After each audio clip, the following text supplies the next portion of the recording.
Berhala dihancurkan tahun 630. Sumbernya adalah ini, sumber Islam. Tirto.id. Tahun 630. Nah, Nandar, perhatikan baik-baik Nandar. Ini ketika kiblat dipindahkan dalam Fa'i Ummah, ya, Fa'i Ummah, tahun 622. Kamu tahu ini gapnya berapa? 8 tahun gapnya, Nandar. Berhala dihancurkan 630, kalian pindah kiblatnya tahun 622. Karena asbabnya adalah surah Al-Baqarah diturun pada waktu dari Madinah ke Mekah. Sehingga kita bisa pastikan 622. 630 berhala dihancurkan. Pertanyaan Nandar, 8 tahun ini kalian sujud kepada siapa, Nandar? Jawab, Nandar. 8 tahun itu kalian sujud kepada siapa, Nandar? Berhala aja baru dihancurkan tahun 630. Jawab. Inilah ya teman-teman. Lain ditanya, lain dijawab. Saya tidak bertanya tentang devosi Maria. Saya tidak bertanya tentang doa novena. Tidak bertanya tentang itu. Itu urusannya Katolik, ya. Saya nggak bertanya itu. Yang saya tanyakan di sini hanyalah bersujud dan berdoa di hadapan patung. Nih, kalau bersujud ke arah Bait Allah, bersujud ke Ka'bah itu dasarnya Nabi Daud. Mazmur 138 ayat kedua, ada sejak zaman para nabi. Yesus menyembah Allah itu ke arah Bait Allah, bukan berarti Yesus menyembah batu, bukan. Tetapi di situ bahkan Yesus mengatakan arah kiblat akan berpindah. Yang saya tanyakan dasarnya mana membuat patung lalu berdoa kepada patung. Bahkan orang-orang bersujud di bawah patung dan berdoa kepada patung. Itu yang saya tanya, ayat berapa, pasal apa. Saya tidak meminta Anda menjelaskan devosi Maria, doa novena, salam Maria, tidak. Yang saya tanya ini loh, dasarnya mana ayat Alkitabnya. Itu saja Anda tidak menjawab. Kemudian, ya, Anda harus melihat ini, RK. Jangan termenung sekali kamu nih. Kejadian 27 ayat ke-32, tetapi kata Ishak ayahnya kepadanya, siapakah engkau ini? Sahutnya, akulah anakmu sulungmu Esau. Perhatikan ini, ya, ternyata Yakub juga menggunakan ini di RK. Kamu download Alkitab, di sini ada versi-versi ini, ada Septuaginta nih ya. Saya bacakan kamu Septuaginta, yaitu LXX, ya, LXX 70 Tabi Yahudi. Di sini dikatakan begini, Hai heipen hauto Ishak hopater hauto tis eiso de eiven ego eimi. Ternyata Yakub saja Ishak aja berkata kepada bapaknya, ya, Yakub berkata kepada bapaknya itu menggunakan kata ego eimi. Makanya jangan menuhankan kata. Kamu kata ego eimi saja dituhankan. Bukan hanya Yesus yang mengatakan ego eimi, tetapi Yakub pun mengatakan ego eimi. Apakah Yakub adalah Tuhan? Bukan hanya Yakub yang mengatakan ego eimi, tapi juga Yusuf. Di mana ayatnya? Kejadian 45. Makanya belajar original teks. Para pendeta kalah debat dengan saya karena mereka minim literasi original teks. Kalau saya Ibrani bisa, Yunani bisa. Oke, kita lihat nih ya. Perhatikan ini RK, jangan ngusap-ngusap air matamu. Lihat, lalu kata Yusuf kepadanya, saudara-saudaranya, marilah dekat-dekat. Maka mendekatlah mereka, katanya lagi, akulah Yusuf. Bahasa Yunaninya apa? Akulah Yusuf. Kita lihat di sini. Hai, perhatikan biar tidak diskomunikasi. Hai, heipen ego eimi. Ternyata yang ego eimi ini bukan hanya Yesus. Yusuf ego eimi, Ishak ego eimi. Evangelis Agung menjelaskan dalam original teks. Ini yang jarang dikuasai oleh orang Kristen, bahkan dosen-dosen Kristen, sebagaimana tadi malam Julitinus Harepa MTH berdebat dengan evangelis Yonatan Nanar, babak belur karena tidak menguasai original text. Ego eimi diterjemahkan itulah dia, padahal ego eimi itu adalah I am. Bagaimana kamu memahami kebenaran? Memahami terjemahan saja salah kaprah. Baca Yohanes 14 ayat ke-6. Apa kata Yesus? Yesus ego eimi. Apa ego eimi? I am. Tuh ego eimi I am. Jadi ego eimi itu akulah bukan akulah dia. Ini yang salah kaprah di dalam orang Kristen memahami Alkitab. Kamu ditanya apa? Oh, waktunya. Aku mau menjelaskan tentang surat An-Naml, udah habis waktunya ya. Nah, surat An-Naml itu, RK, Allah Subhanahu wa Ta'ala itu bukan hanya memiliki negeri Mekah. Dirimu dan Yesus saja dimiliki oleh Allah, alam semesta ini, Rabbul Alamin, bukan hanya Tuhannya Mekah. Allah itu Tuhan semesta alam. Ini yang kamu tutup mata dalam hal ini. Dor, babak belur kamu sekarang. Itu patung dasarnya mana, RK? Dasarnya menyembah patung Maria itu dasarnya mana? Berdoa kepada Maria pasal berapa, ayat berapa? Itu yang waktu saya. Baik. Waktu saya. Aduh, ini seperti yang saya bilang gini ya. Maaf Nandar, kamu berbicara, kenapa saya menyinggung doa novena? Karena kamu menyinggung doa novena duluan. Ya saya jelaskan doa novena sesuai hukum yang saya pelajari. Ya, itu Nandar. Makanya saya menyinggung masalah doa 1 kali Bapa Kami dan 3 kali Salam Maria. Karena kamu menyinggung duluan. Kemudian Nandar, ya, kamu berbicara tentang Allah, ya, Allah Israel. Nandar, yang membedakan ya tentang Yotevave, nama yang mulia Nandar ya. Nih, saya jawab dulu Nandar.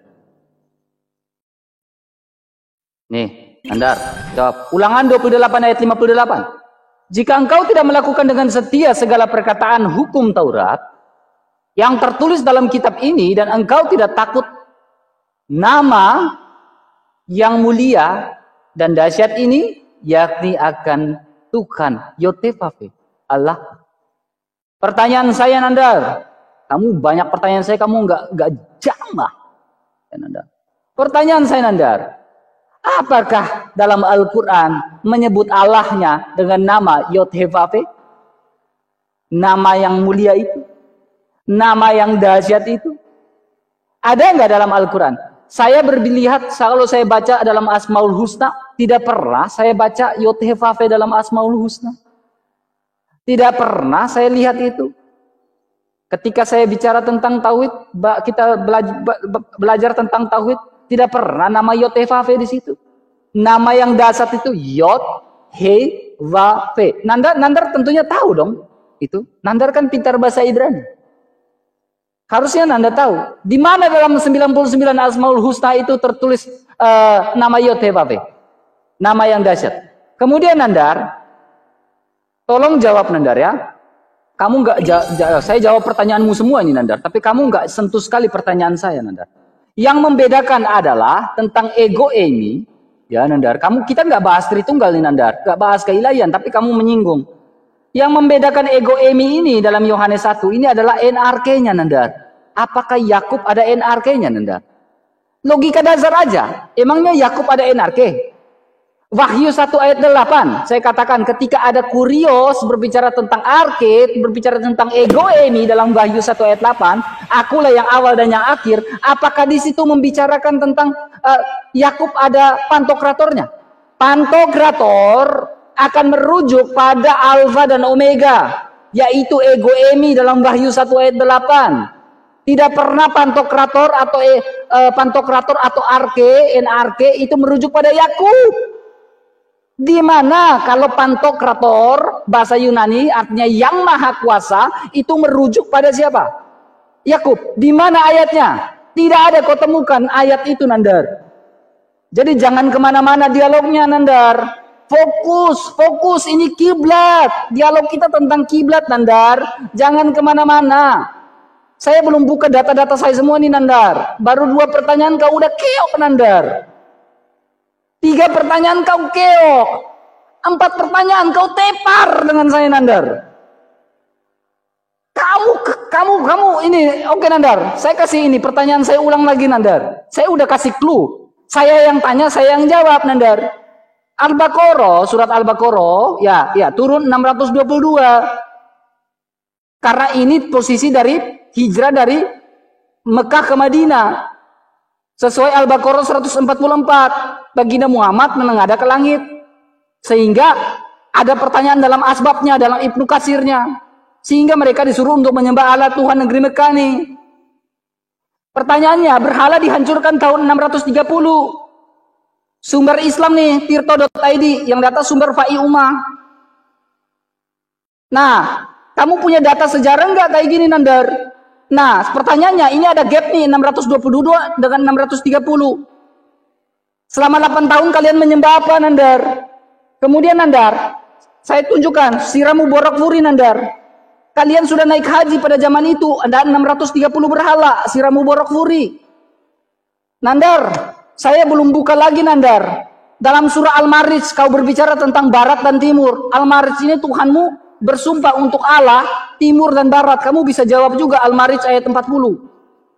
Jawab Nandar, jangan kemana-mana. Biar kami dapat edukasi di sini Nandar. Biar kami dapat pencerahan dari Gurunda Nandar yang luar biasa. Suhu.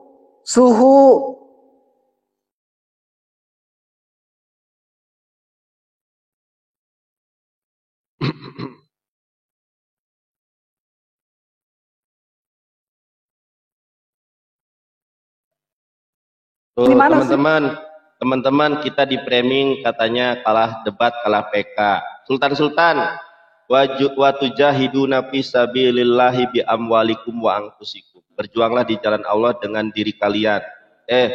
Wa tujahiduna fi sabilillah, berjuanglah di jalan Allah ya bi amwalikum, dengan harta kekayaan kalian. Kemudian dengan diri kalian. Kita di framing, oh ini sudah waktu saya nih, sorry. Waduh, RK ini ya. Sudah kalah. Kamu ini ditanya apa, lain ditanya, lain dijawab RK. Kamu tadi bertanya tentang Quran surat An-Naml ya, ayat 91. Dan jika Allah adalah pemilik negeri ini, dia juga adalah pemilik segalanya. Bukan hanya negeri Mekah yang dimiliki oleh Allah, tetapi kamu, alam semesta ini pemiliknya adalah Allah Subhanahu wa taala. Ketika Rasulullah SAW mengenadah ke langit dan akhirnya Allah memindahkan arah kiblat dari Masjidil Aqsa ke Masjidil Haram, itu sudah ada jawabannya. Sebelum arah kiblat ini adalah Baitullah yang di Mekah, maka arah kiblat kaum muslimin selama 8 bulan di tahun 2 Hijriah itu arah kiblatnya ke Masjidil Aqsa atau Bait HaQodes di Yerusalem. Itu sudah sangat jelas. Makanya membaca Al-Quran itu baca asbabun nuzulnya, baca penjelasannya, jangan menutupi diri dari kebenaran Islam.